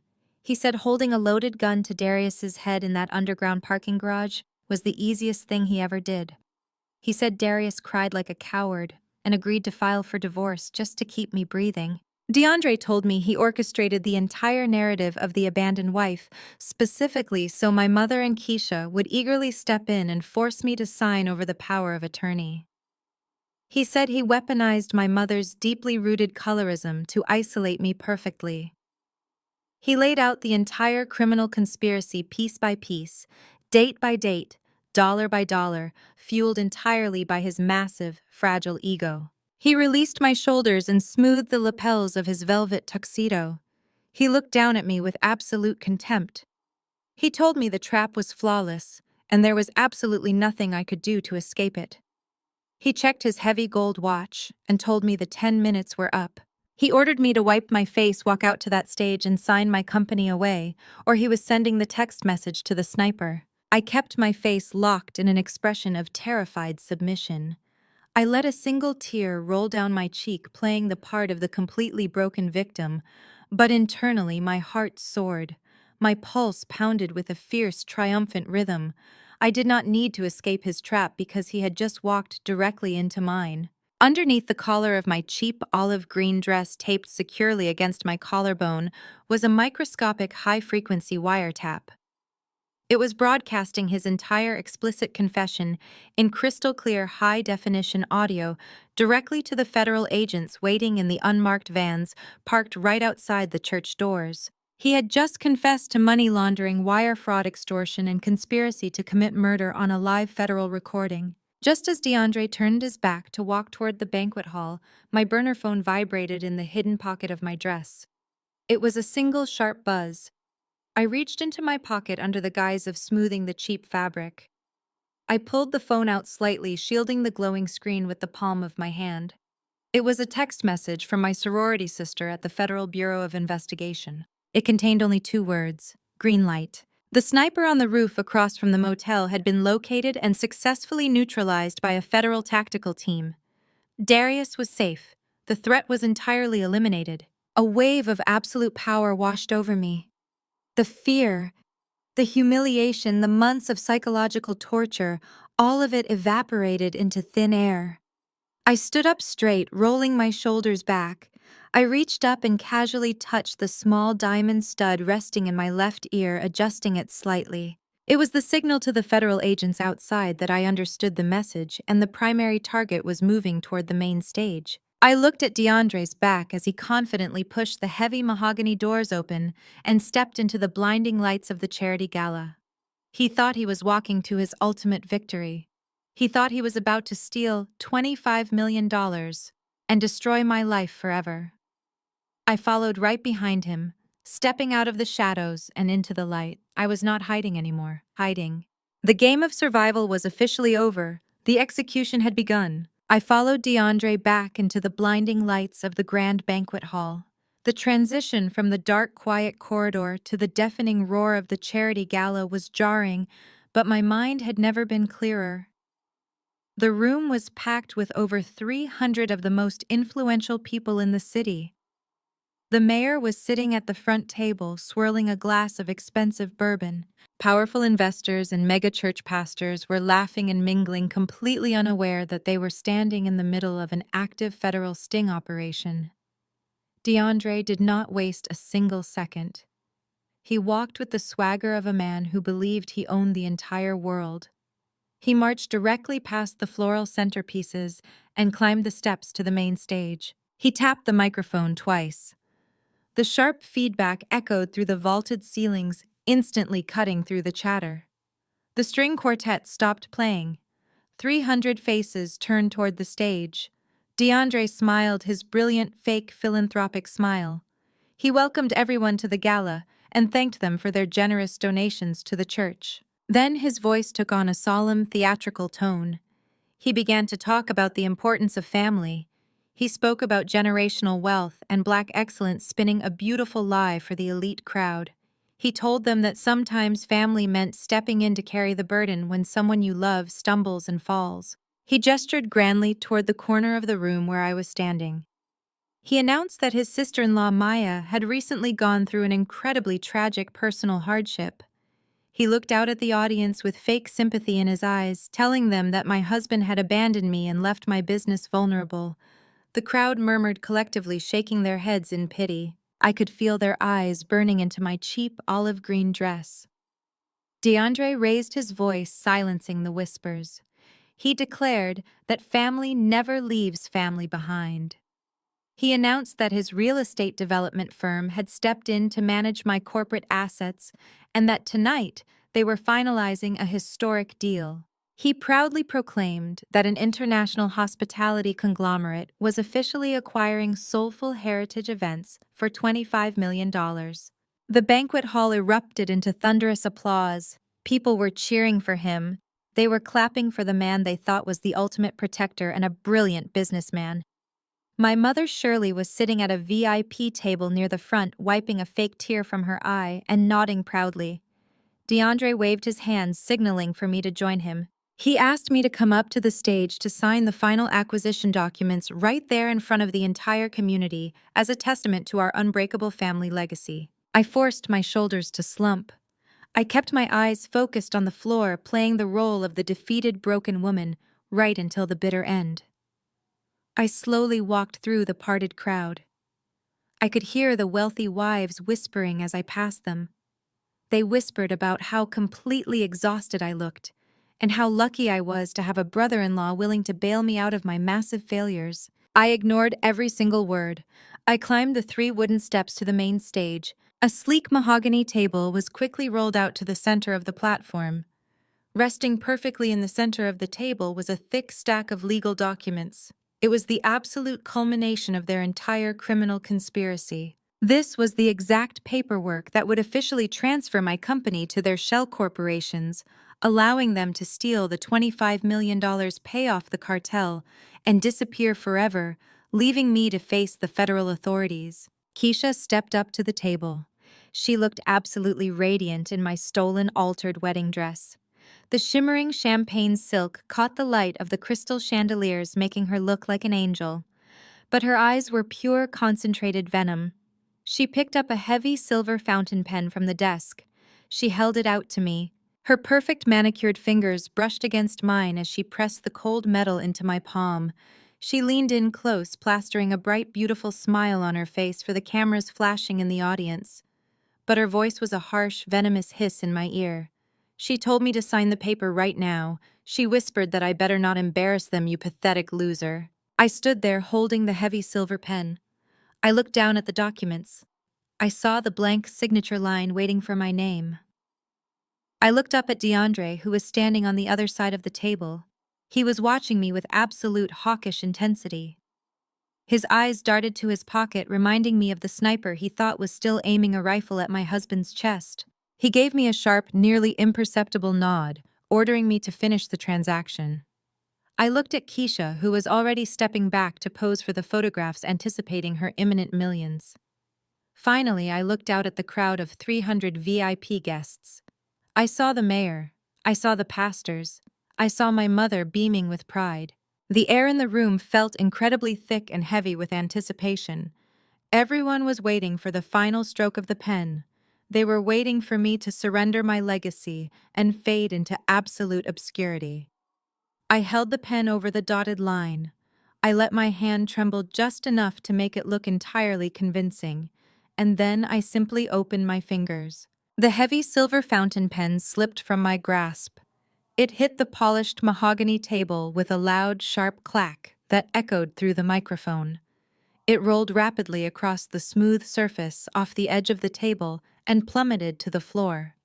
It bounced against the wooden stage and rolled straight off the platform, landing somewhere in the shadows near the front row of the audience. A sudden, uncomfortable silence fell over the massive banquet hall. The flashing cameras stopped. Keisha let out a sharp, audible gasp of irritation. Her perfect smile faltered for a fraction of a second. She shot me a look of pure murderous rage, clearly thinking my emotional distress was ruining her perfect moment. She knelt down in her expensive couture gown, desperately trying to see where the pen had fallen. DeAndre's jaw clenched visibly. The charming mask slipped, revealing the violent panic underneath. He took a threatening step toward me, his eyes wide with silent, furious warning. He thought I was panicking. He thought I was breaking under the pressure of the sniper threat. He reached into his velvet tuxedo jacket, preparing to pull out his phone and send the execution order to the man on the roof. But I did not cower. I did not apologize for dropping the pen. I completely ignored the documents on the table. Instead, I took 2 deliberate, confident steps away from them and walked directly to the center of the stage. I reached out and grabbed the microphone firmly from its metal stand. I looked out over the sea of confused faces in the audience. I stood entirely straight, shedding the slumped posture of the defeated victim. I locked eyes with my mother, who was suddenly sitting rigidly in her chair, sensing the profound shift in my energy. I brought the microphone to my lips. My voice did not shake.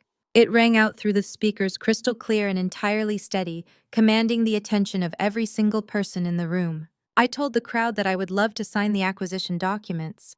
I said $25 million was an incredible valuation for the company I built from nothing.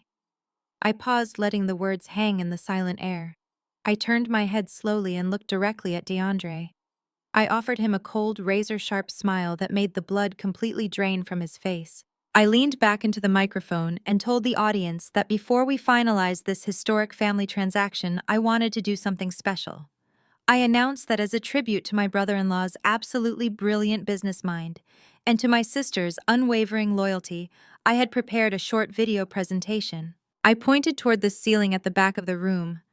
The technicians in the control booth, completely unaware of the true nature of the video, executed the cue I had given them earlier that evening. The massive crystal chandeliers hanging over the banquet hall dimmed to a soft, low glow. The gentle hum of machinery echoed above us as a massive white projector screen slowly descended from the vaulted ceiling right behind the main stage. DeAndre stopped reaching for his phone. He pulled his hand out of his jacket and quickly smoothed his velvet lapels.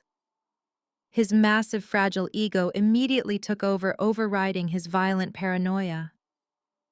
He genuinely thought this was a tribute. He thought I had compiled a slideshow of his fake philanthropic achievements, or a video highlighting his real estate empire to justify his control over my company. He puffed out his chest and smirked, looking out at the mayor and the city council members fully prepared to soak in the public adoration. Keisha stood up, adjusting the bodice of my stolen wedding dress, and walked over to stand beside her husband, eager to share the spotlight. The banquet hall was completely silent. 300 influential guests held their breath, waiting to see the celebration of Black excellence DeAndre had promised them. The bright bulb of the high-definition projector mounted in the balcony flared to life, casting a brilliant beam of white light across the dark room. The beam hit the massive white screen behind us. DeAndre smiled, his brightest, most charismatic smile, ready for the applause. But the expected montage of corporate success and family photos never appeared. There was no upbeat music. There was no glowing tribute to his fake legacy. Instead, the massive screen flickered violently, emitting a loud, sharp burst of static that made several guests in the front row jump in their seats. The bright white light collapsed instantly. The screen flickered one more time and then went completely pitch black. The trap was sprung. The silence in the room transformed from polite anticipation into a heavy, suffocating tension as everyone stared at the massive black void, waiting for the truth to finally be revealed. The massive black void of the projector screen hung over the silent room for 3 agonizing seconds. Then the state-of-the-art surround sound speakers, mounted along the vaulted ceilings, crackled to life. There was no upbeat music or introductory narration. There was only a voice. It was deep, resonant, and dripping with absolute venomous arrogance. It was DeAndre's voice, recorded in crystal-clear, high-definition audio just 10 minutes ago in the isolated corridor. His recorded voice echoed through the massive banquet hall, telling me I had absolutely no idea how brilliant his operation was. The crowd of 300 elite guests instantly froze. The clinking of crystal glasses stopped. DeAndre physically jolted backward on the stage as if he had been struck by lightning.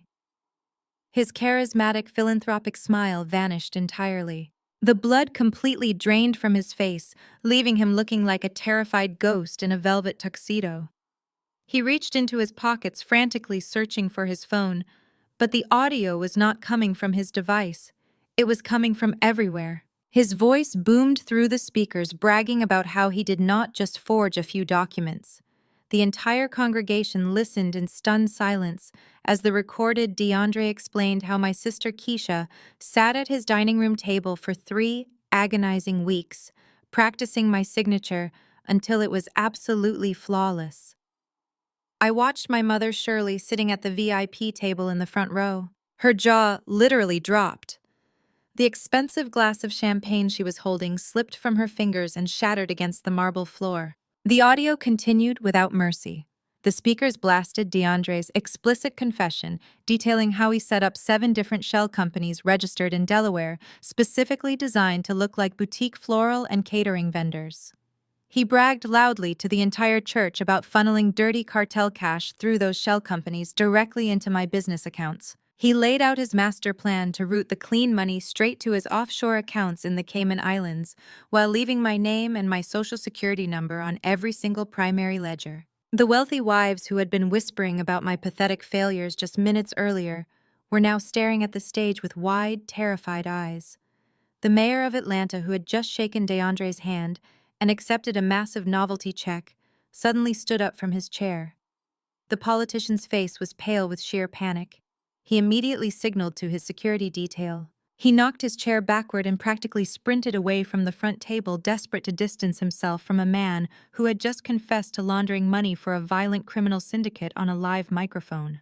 But the audio was not finished. The recording reached the climax of our confrontation in the hallway. DeAndre's dark, vicious laugh echoed through the holy sanctuary.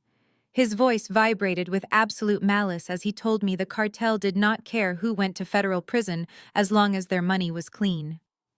Then came the final, devastating blow. The speakers broadcast his ultimate threat loud and clear. He told me to smile for the cameras and sign the sale papers tonight, or my husband's brains would paint the motel wall. A collective gasp of absolute horror ripped through the massive banquet hall. Several women screamed, covering their mouths in shock. Church elders clutched their chests, entirely horrified by the sheer demonic cruelty of the man they had just praised as a pillar of the community. Before DeAndre could even attempt to shout over the speakers or claim the audio was fake, the visual evidence hit. The massive black projector screen suddenly flashed a blinding white light. A high-resolution photograph of the master ledger filled the screen. It was the physical book Darius had risked his life to photograph at the construction site. Bright red digital circles appeared on the screen, highlighting the forged signatures and tracing the exact routing numbers directly to DeAndre's personal offshore accounts. Then the image shifted. A grainy but unmistakable video clip began to play. It was security camera footage retrieved from a local bank branch. The timestamp in the corner showed a date from 2 months ago. The footage clearly showed Keisha wearing a designer trench coat and oversized sunglasses sitting across from a bank manager.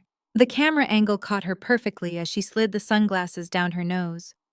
It was undeniably my sister. The footage showed her handing over the fraudulent loan documents and signing my name with practiced, effortless precision. The visual proof was absolute and entirely undeniable. The illusion of the Golden family was completely obliterated in front of the entire city.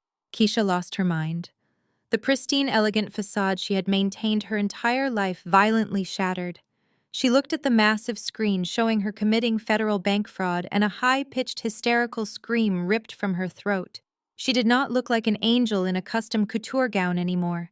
She looked like a trapped feral animal. She grabbed the sides of my stolen, altered wedding dress, hiking the expensive silk fabric up above her knees. She sprinted off the stage, completely abandoning her husband and abandoning her poise. She ran frantically down the center aisle of the banquet hall, pushing past terrified guests and knocking over a tray of champagne glasses. She was screaming at the top of her lungs, demanding that someone turn the projector off. She lunged wildly toward the raised technological control booth at the back of the room. She clawed at the heavy wooden door of the booth, trying to rip the cables out of the wall with her bare, manicured hands. But the door was locked tight from the inside, secured by the undercover federal agents who were running the broadcast. Keisha pounded her fists against the reinforced glass, sobbing and screaming like a lunatic, while the entire elite society of Atlanta watched her absolute degradation. On the stage, DeAndre realized his empire was gone. The $25 million, the Cayman Islands, the pristine reputation, it all vanished into thin air in less than 2 minutes. He was entirely trapped. There was no elegant corporate spin that could explain away a high-definition recording of him threatening to have a sniper execute a man. The humiliation was absolute, and for a narcissist like DeAndre, public humiliation was a fate far worse than death. His eyes darted wildly around the room, watching his wealthy friends backing away from him as if he were carrying a deadly plague. Then his frantic gaze locked onto me. I was standing just a few feet away from him, my posture perfectly straight, my expression completely cold and unbothered. I was the dark-skinned sister he thought was entirely beneath him. I was the woman he thought he had perfectly manipulated and destroyed, and I was the one who just orchestrated his total annihilation. Something deep inside DeAndre's mind snapped. The calculating businessman was replaced by a man consumed by blind, violent rage. He let out a guttural roar of pure hatred. He reached behind his back, sliding his hand under the tailored hem of his velvet tuxedo jacket. He bypassed his phone completely and grabbed the cold, heavy steel tucked into the waistband of his trousers. He ripped a sleek black handgun from his waist and raised it in the air. The reaction in the banquet hall was instantaneous and chaotic. The murmurs of shock immediately erupted into deafening screams of pure primal panic. 300 people scrambled for their lives. Men in expensive tuxedos dove under the dinner tables, pulling their wives down to the floor. Chairs crashed against the marble tiles. The string quartet dropped their expensive instruments and sprinted toward the kitchen exits. Total, absolute pandemonium swallowed the grand room. My mother Shirley screamed my name from the front row. It was not a scream of warning. It was a scream of sheer disbelief as she watched her perfect son-in-law aim a loaded weapon directly at her own daughter's chest. DeAndre stepped toward me, his hands shaking violently with adrenaline and fury. The barrel of the gun was pointed squarely at my heart. His eyes were completely unhinged, devoid of any reason or sanity. He screamed over the chaos that I had ruined everything. He yelled that if he was going down, he was taking me straight to hell with him. I did not run. I did not dive under the mahogany table. I stood my ground looking straight down the dark hollow barrel of his weapon. My heart hammered against my ribs, but I refused to let him see me cower. I had spent my entire life shrinking myself to make this toxic family comfortable. I was done shrinking. I looked him dead in the eyes and waited for the inevitable. DeAndre braced his stance. His jaw clenched and his finger tightened visibly around the trigger. But before the heavy firing pin could strike, before the bullet could tear through the cheap olive green fabric of my dress, a massive, deafening crash echoed from the back of the hall. The sound was so loud, it momentarily drowned out the screaming crowd. The towering, heavy stained glass doors at the main entrance of the banquet hall were violently kicked open with explosive force. Shards of thick, colorful glass rained down across the polished marble floor. Dozens of federal agents in heavy tactical gear poured through the shattered entrance like a tidal wave of absolute authority. The blinding beams of high-powered tactical flashlights cut through the dim, romantic lighting of the banquet hall, crisscrossing over the terrified faces of the elite guests. The agents fanned out with terrifying military precision, securing every single exit and blocking the doors to the kitchens. They shouted in booming, commanding voices, ordering everyone to stay down and keep their hands visible. The wealthy politicians, the real estate moguls, and the church elders all dropped to the marble floor, pressing their expensive suits and designer gowns into the spilled champagne and shattered glass. Walking directly through the center of the heavily armed tactical team was a man who commanded the attention of the entire room. It was Darius. He was no longer the exhausted, beaten laborer hiding in the freezing rain. He was not wearing a cheap neon safety vest or a soaked gray shirt. He was wearing a sharp, flawlessly tailored midnight black Tom Ford suit. The crisp white collar of his shirt contrasted sharply with his dark skin, and his posture was completely rigid with fierce, unyielding determination. He looked exactly like the elite, brilliant financial mastermind I had married. The bruised and battered man from the muddy construction site was completely gone, replaced by an absolute force of nature. His dark eyes immediately locked onto me standing on the stage, and then his gaze shifted to DeAndre. He saw the heavy steel handgun pointed directly at my chest. DeAndre was completely distracted by the explosive breach at the back of the room. His violent focus wavered for a fraction of a second as he turned his head toward the shouting federal agents. He swung the barrel of the gun away from me, aiming it blindly toward the incoming officers. That single moment of hesitation was all the opening my husband needed. Darius did not wait for the tactical team to clear the path. He broke into a full sprint, sprinting down the center aisle of the church hall with explosive speed. He vaulted effortlessly over a fallen mahogany dining table, sending crystal centerpieces crashing to the floor. DeAndre turned back toward the stage, his eyes widening in sheer panic as he realized who was charging at him. He tried to raise the weapon again, but he was too late. Darius launched himself onto the wooden stage and tackled DeAndre with brutal, bone-crushing force.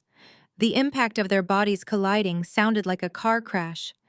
DeAndre was a massive man, but the sheer adrenaline and protective fury surging through Darius made him entirely unstoppable. They crashed hard against the polished wooden floorboards of the stage. The heavy steel handgun was knocked violently from DeAndre's grip, skittering across the stage and dropping harmlessly into the front row of the audience. Darius pinned DeAndre to the floor, driving his knee sharply into the center of DeAndre's back. He grabbed the collar of the velvet tuxedo, twisting it tightly, and shoved DeAndre's face hard against the rough wood. Before DeAndre could even attempt to struggle or throw a punch, half a dozen federal agents swarmed the stage. They pulled Darius back gently but firmly, stepping in to take control of the physical threat. Two massive agents grabbed DeAndre's arms, yanking them painfully behind his back. The sharp metallic clicking of heavy steel handcuffs echoed loudly through the microphone, which was still resting on its stand nearby. An agent grabbed DeAndre by his velvet lapels and hauled him to his feet. The charming, arrogant real estate mogul was completely gone.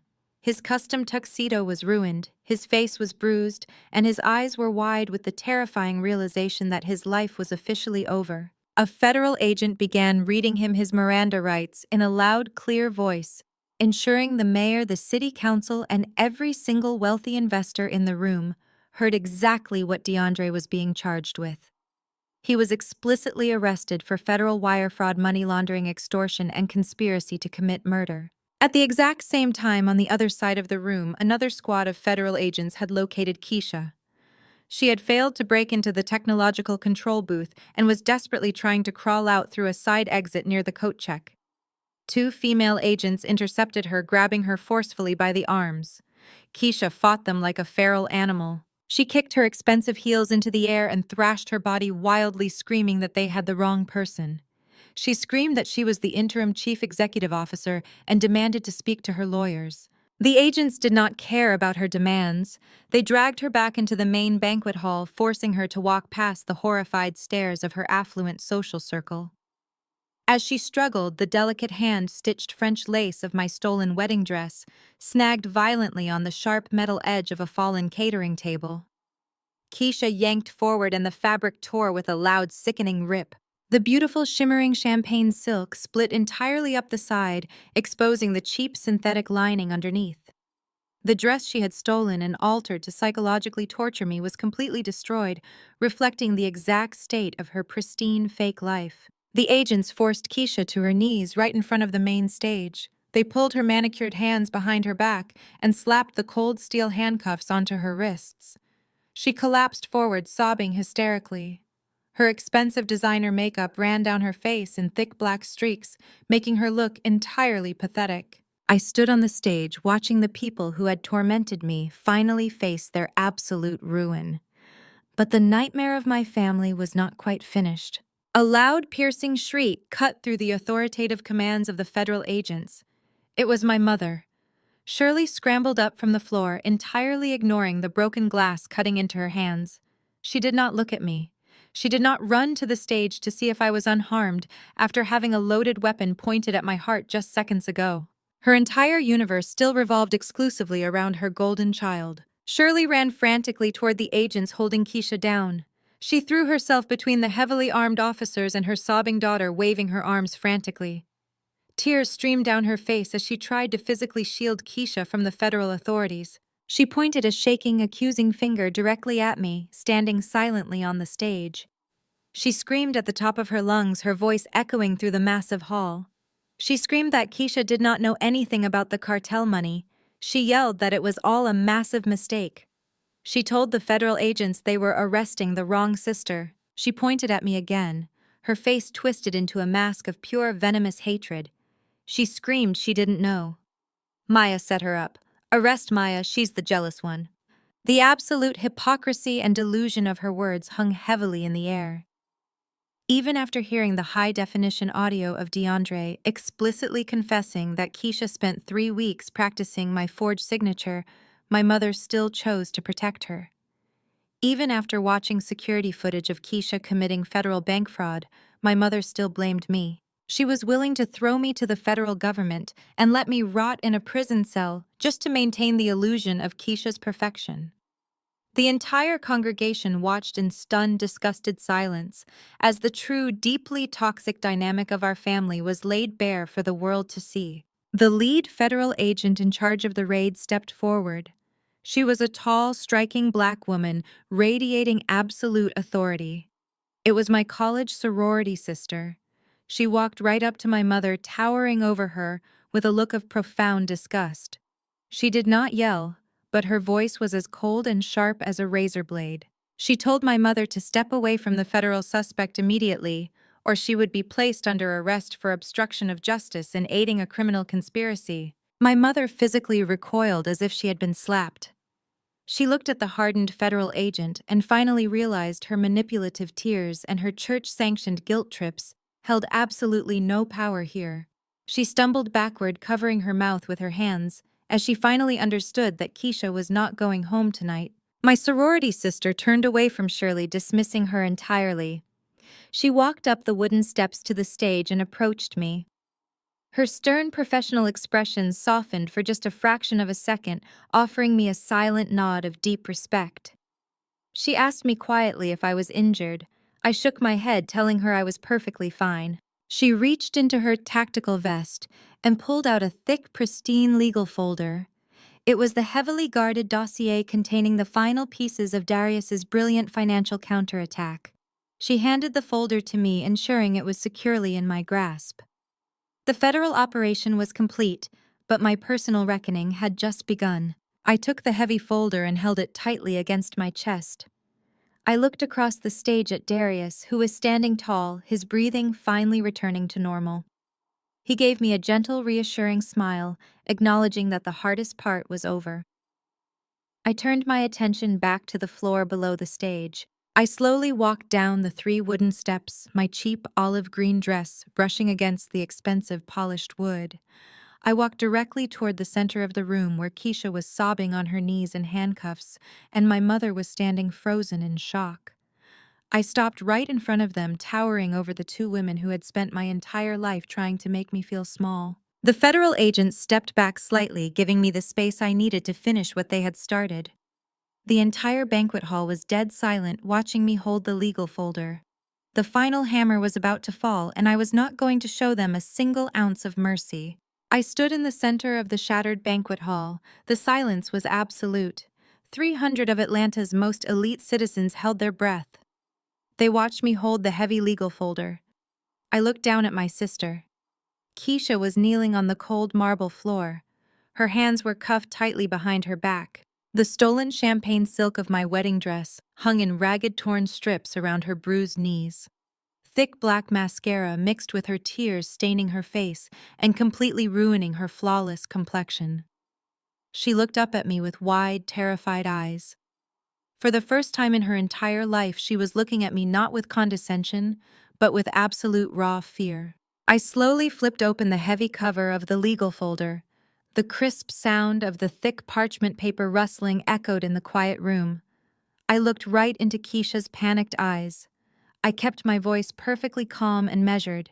I asked her if she really thought an international hospitality conglomerate based in London was going to swoop in and buy my company for $25 million. I reminded her of the phone call she secretly listened to from my office. I told her I knew she was eavesdropping. I said I knew she would be so blinded by her own insatiable greed and her desperate need to escape her cartel debt that she would never actually bother to verify the buyer. Keisha's breath hitched. Her chest heaved violently as the horrifying realization began to dawn on her. I told her she was right about one thing. There really was a massive acquisition finalized this week.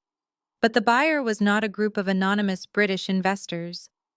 I turned slightly and pointed my hand toward the main stage. I told Keisha I wanted to formally introduce her to the chief executive officer of the private equity fund that just purchased all of their assets. Every eye in the banquet hall followed my hand. They looked at Darius. He stood at the edge of the stage, looking down at the woman who had tried to destroy his marriage. He adjusted the cuffs of his custom Tom Ford suit, his expression radiating absolute icy control. I looked back down at Keisha. I told her she and DeAndre had made a fatal miscalculation. They looked at my husband and saw nothing but a man from the wrong side of the tracks. They thought because he was quiet and kind, he was weak. They forgot that before he ever put on a dirty safety vest to haul cement in the pouring rain, he was one of the most ruthless and brilliant financial analysts in the city. I explained exactly what Darius had been doing for the last 3 months.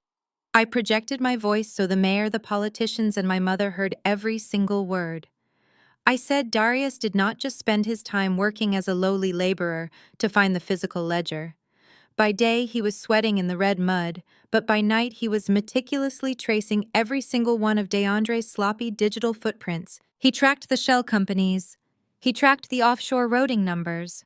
And most importantly, he tracked DeAndre's massive, staggering legitimate debt. DeAndre was a fraud long before he ever got involved with the cartel. He had taken out massive high-interest loans from private banks to fund his lavish lifestyle and his failing commercial properties. He had leveraged absolutely everything to maintain the illusion of extreme wealth. I told Keisha that Darius formed an anonymous holding company. He used his elite industry connections and his extensive knowledge of the market to approach those private banks. The banks knew DeAndre was defaulting. They considered his loans to be entirely toxic assets. So Darius bought up every single one of DeAndre's defaulted notes for pennies on the dollar. My mother Shirley let out a pathetic whimpering sound from the sidelines. She clutched her pearl necklace, staring at me in total disbelief. I pulled a thick stack of watermarked documents from the legal folder. I let them fall from my hands. The papers fluttered down through the air, landing directly on the marble floor right in front of Keisha's knees. They were not fake vendor contracts. They were certified bank notices. They were repossession orders. They were official property deeds. I looked at Keisha and delivered the complete and total reversal of our fortunes. I told her we did not just save soulful heritage events from her filthy hands. I said we used the holding company to execute our rights as the primary lien holders of their defaulted debt. I told her we now legally owned everything. I pointed to the shattered glass doors at the entrance. I told her the fleet of luxury sports cars and the immaculate silver Mercedes parked in the valet lot were already being loaded onto flatbed tow trucks by federal asset forfeiture agents. I told her the offshore accounts in the Cayman Islands were completely frozen, and the domestic accounts had been entirely drained to satisfy the outstanding bank debts that we now controlled. Then I delivered the final crushing blow. I looked at the torn, ruined fabric of my stolen wedding dress clinging to her body. I told her she no longer had a home to go back to. I said the deed to her sprawling $4 million mansion in Buckhead, the house she used to host her lavish parties and look down on the rest of the world, was now officially registered in my name. I told her she was completely and legally bankrupt. She had absolutely nothing left, zero. The words hung in the air, heavy and absolute. The sheer magnitude of their financial ruin shocked the wealthy crowd into a stunned, breathless silence. On the stage, DeAndre finally processed the full scope of his defeat. He realized he was not just going to federal prison for the rest of his life. He was going to prison as a completely penniless, humiliated fraud. And the people he hated most in the world now owned his entire kingdom. He snapped. He let out a blood-curdling scream of pure, unadulterated agony and rage. It was the sound of a massive, fragile ego being completely pulverized into dust. He thrashed wildly against the federal agents holding his arms. He kicked his expensive Italian leather shoes against the wooden floorboards, screaming my name. He screamed that he was going to kill me. He screamed that I could not take his money. But the agents showed no mercy. Two massive tactical officers grabbed him by the back of his collar and his belt. They physically lifted him off the ground. DeAndre kicked and thrashed and spat like a wild animal as they dragged him violently off the stage. They hauled him down the center aisle of the church, pulling him straight through the shattered stained glass doors and out into the flashing red and blue lights of the police cruisers waiting in the parking lot. His furious screams faded into the humid Atlanta night until they were entirely gone. With her husband dragged away and her entire fortune completely erased, Keisha finally broke. The arrogant, entitled golden child completely shattered into a million pathetic pieces. She fell forward, leaning over her handcuffed wrists until her forehead pressed against the cold marble floor. She sobbed with loud, ugly, heaving gasps that echoed terribly in the quiet banquet hall. She wriggled her knees across the spilled champagne and the broken glass, crawling awkwardly toward me. She looked up, her face twisted in absolute desperation and fear. The woman who had spent my entire life calling me dark, ugly, and worthless was now looking at me as her only savior. She begged me. She pleaded with a high-pitched, trembling voice. She asked me to tell the federal agents to let her go. She cried that she could not go to prison. She said she would give me anything I wanted. She promised she would never bother me again. She tilted her head up and looked into my eyes, using the one word she thought would somehow magically erase 34 years of relentless abuse. She called me her sister. She said, "Please, Maya, we are family. You are my sister. You cannot do this to your own sister." I looked down at her pathetic kneeling form. I thought about the night she sat in my dining room drinking my wine and smiling while she handed me fake divorce papers. I thought about the power of attorney she forced me to sign while her husband threatened to murder the man I loved. I thought about the decades of emotional torture, the colorism, the gaslighting, and the sheer cold-blooded malice she had inflicted upon me without a single ounce of remorse. I did not feel angry anymore. I did not feel sad. I felt absolutely nothing for her. The bond of blood between us had been burned to ashes a long time ago. I looked down at her ruined face. I kept my voice incredibly soft, but it cut through the silence of the room like a freshly sharpened blade. I told her I do not have a sister. I turned my back on Keisha, leaving her sobbing hysterically on the marble floor, surrounded by the evidence of her own destruction. I did not look back as the female federal agents hauled her roughly to her feet and dragged her out of the banquet hall to face her federal charges. The ultimate sweet revenge was finally complete, and I was walking away completely free. As the heavy, shattered doors of the church closed behind the federal agents, taking Keisha away, the immense silence of the room returned.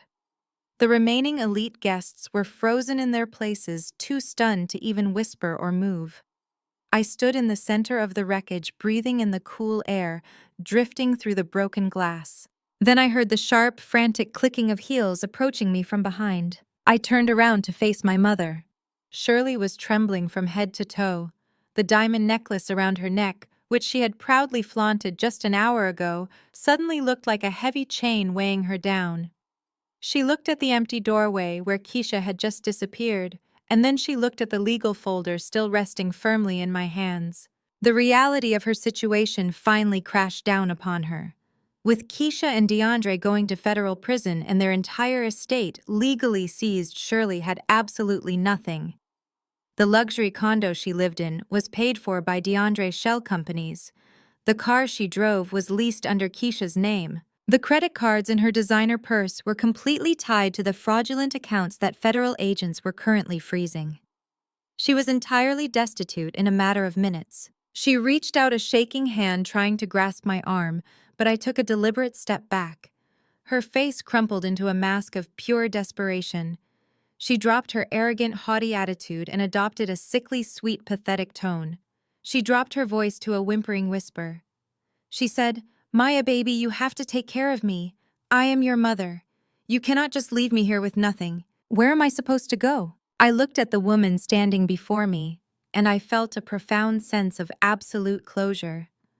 I looked at the woman who had spent 34 years systematically dismantling my self-esteem. I looked at the mother who had constantly belittled the dark shade of my skin and mocked the natural texture of my hair, comparing me to a sister who was willing to forge my name and send me to prison. I remembered how she sat at my dining room table and smiled while pushing fake divorce papers into my hands. She had happily participated in a plot to destroy my life because she truly believed I was entirely expendable. I did not raise my voice. I did not need to. I spoke with a quiet, terrifying authority that made her flinch. I told her that for my entire life I had begged for her approval.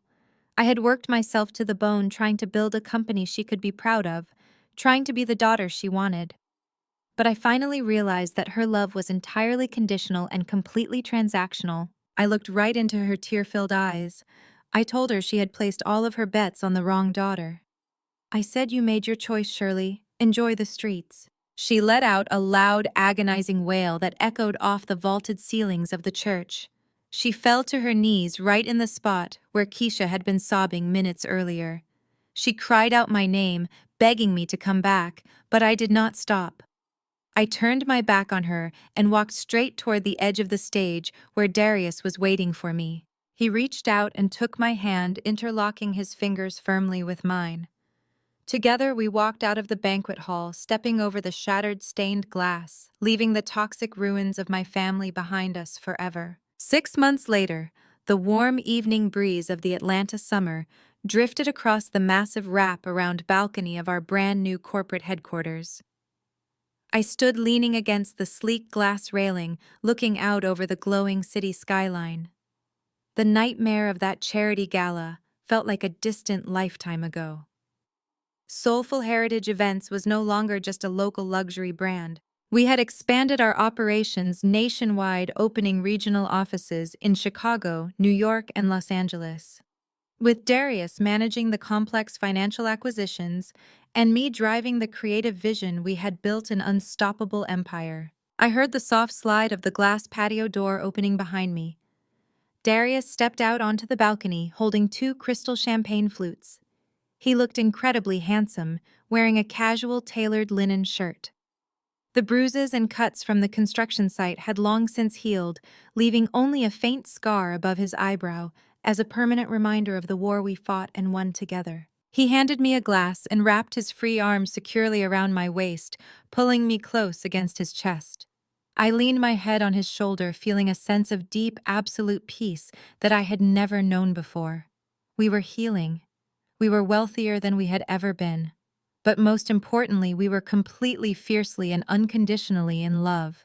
I looked out at the vibrant city lights and thought about the journey that brought me to this exact moment.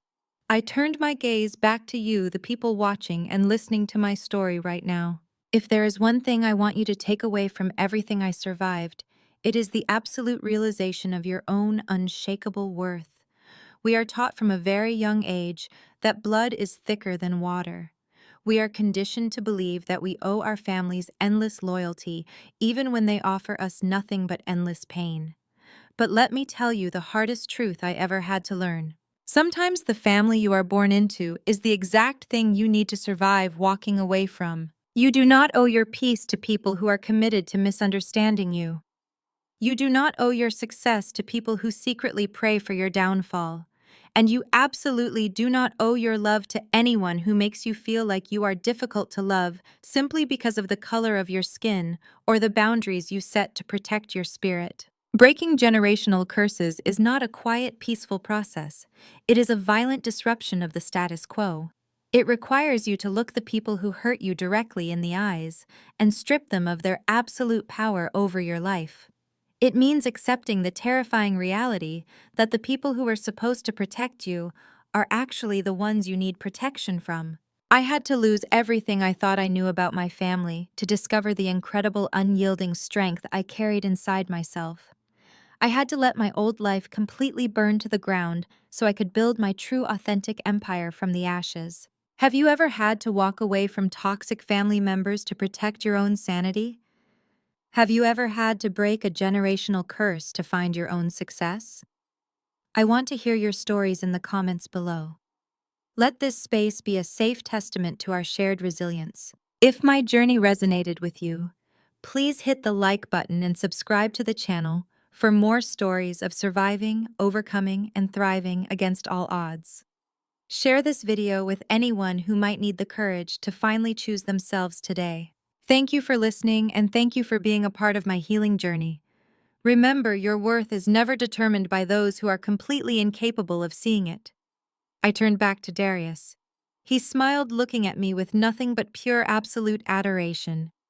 We raised our crystal glasses under the twilight sky. The sharp, clear sound of the glass clinking together rang out into the beautiful open air, marking the absolute perfect ending to a beautiful new beginning.